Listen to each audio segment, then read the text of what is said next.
Sunita Williams अंतरिक्ष में 9 महीने बिताने के बाद धरती पर वापस आने वाली है, लेकिन यहाँ आकर उनके लिए नॉर्मल लाइफ में वापस आ पाना बेहद मुश्किल होने वाला है। अंतरिक्ष में गुरुत्वाकर्षण की कमी से उनके शरीर में काफी बदलाव हुए हैं, जिन्हें ठीक होने में महीनों या फिर सालों का वक्त लग सकता है। नासा के अंतरिक्ष यात्री लेरॉय चियाओ के मुताबिक अंतरिक्ष यात्रियों को धरती पर आने के बाद चलने में परेशानी हो सकती है। लंबे समय तक अंतरिक्ष में रहने से अंतरिक्ष यात्रियों में बेबी फीट की दिक्कत पैदा हो जाती है। उनका कहना है कि हवा और गुरुत्वाकर्षण न होने की वजह से अंतरिक्ष यात्रियों को स्पेस में वेट लॉस का अभाव हो सकता है और पैरों के पंजे की ऊपरी मोटी चमड़ी खत्म हो जाती है। इससे उनके पैर छोटे बच्चे जैसे कोमल हो जाते हैं और उन्हें चलने फिरने में परेशानी हो सकती है। बेबी फीट के अलावा अंतरिक्ष यात्रियों को बोन डेंसिटी लॉस का भी सामना करना पड़ सकता है। ग्रेविटी की कमी से बोन डेंसिटी लॉस की वजह से उनकी हड्डियां कमजोर हो सकती हैं। नासा का कहना है कि अंतरिक्ष में बिताया गया हर महीना 1% बोन डेंसिटी को कम कर देता है।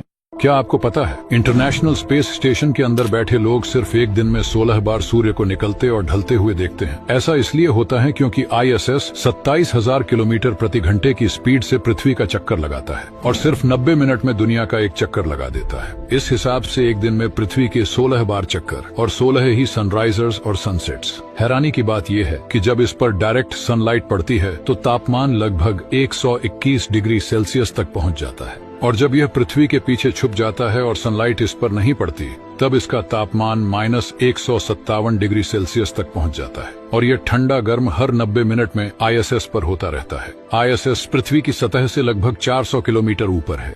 क्या होगा अगर आप एक ब्लैक होल में गिरकर वापस बाहर आ जाएं? देखिए, ब्लैक होल में गिरना एक वन वे ट्रिप होता है। जैसे ही ब्लैक होल के इवेंट होराइजन को क्रॉस करते हैं तो आप कभी भी इस दुनिया में वापस नहीं आ सकते। लेकिन इमेजिन करते हैं कि आप ब्लैक होल के चंगुल से छूटकर बाहर आ जाते हैं, तब इसके बाद आखिर क्या होगा? ऐसी परिस्थिति में आपके लिए दुनिया पूरी तरह से बदल जाने वाली है। दरअसल टाइम डायलेशन के प्रिंसिपल के अनुसार हाई ग्रेविटेशनल फोर्स वाले ऑब्जेक्ट्स के करीब समय धीमा हो जाता है। अब क्योंकि ब्लैक होल यूनिवर्स में सबसे ज्यादा ग्रेविटेशनल फोर्स रखते हैं, तो समय इनके अंदर पूरी तरह से रुक जाता है। कहने का मतलब ये है कि ब्लैक होल के अंदर चाहे आप 1-2 सेकंड्स के लिए ही क्यों ना रहो, पर ब्लैक होल के बाहर आने पर आप देखोगे कि लाखों या करोड़ों साल बीत चुके हैं और दुनिया बदल चुकी होगी। और ये भी मुमकिन है कि आप उस नए माहौल में सरवाइव ही नहीं कर पाए, क्योंकि इतने सालों में ब्रह्मांड कितना बदल चुका होगा, इसका अंदाजा लगाना भी मुश्किल है। एक ऐसा समुद्र जिसमें आप चाहकर भी डूब नहीं सकते। इस समुद्र में आप कितना भी अंदर चले जाओ, आप डूब ही नहीं सकते, बल्कि आप इसके ऊपर तैरते रहोगे। इस समुद्र को डेथ सी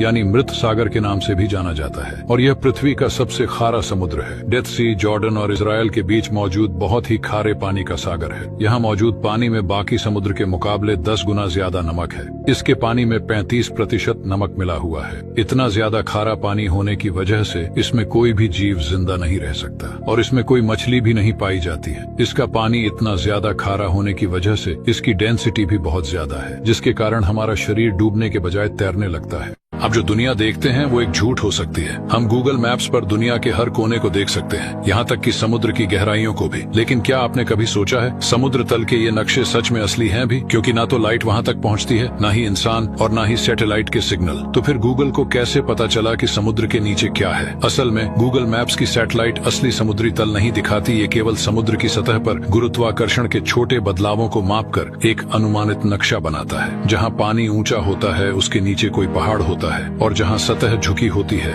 वहां खाई या ट्रेंच होती है। और इसी तरह ये गूगल मैप्स ओशन फ्लोर के मैप्स शो करते हैं। और हैरानी की बात यह है कि हमारे पास मार्स के ओशंस के नक्शे पृथ्वी से ज्यादा साफ है। अब जरा सोचिए, अगर हमने अब तक पृथ्वी के सिर्फ 25% महासागर को ही मैप किया है, तो बाकी 75% में क्या छिपा हो सकता है? सोचकर ही रोंगटे खड़े हो जाते हैं।